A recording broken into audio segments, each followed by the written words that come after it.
There are still significant gaps in negotiations on Iran's nuclear program, U.S.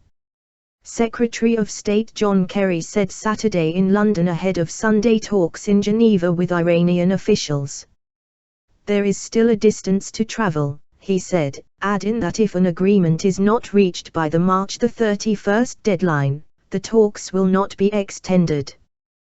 President Barack Obama has no inclination whatsoever to extend these talks beyond the period that has been set out, said Kerry. The Geneva meeting is aimed at helping resolve ongoing technical disputes standing in the way of an agreement between Iran and the six world powers known as the P5+1. A deal between Iran and the group, made up of the US, Russia, China, Britain and France, who are permanent members of the UN Security Council, plus Germany, would prevent Iran from developing a nuclear weapon in exchange for easing economic sanctions. Tehran insists that its nuclear program is for peaceful purposes only.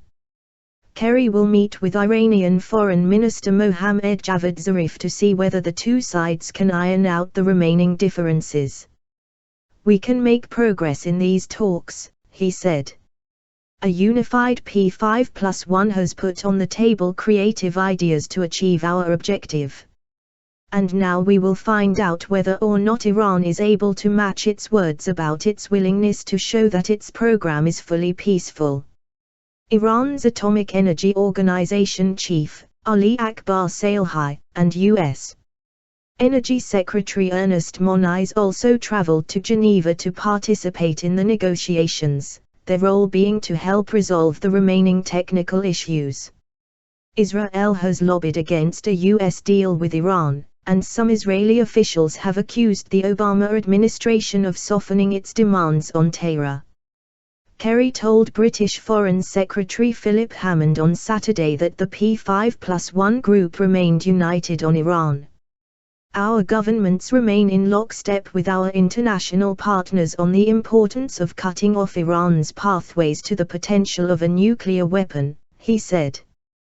The latest talks come as a new report from the UN Nuclear Agency says it remains concerned about the possible existence of undisclosed nuclear-related activities in Iran that could include work linked to the development of a nuclear payload for a missile.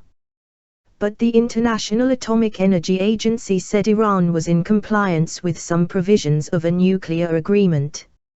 Iranian state media reports quoted Iran's IAEA ambassador, Reza Ajafai, as saying the findings showed his country's full transparency and the peaceful nature of its program.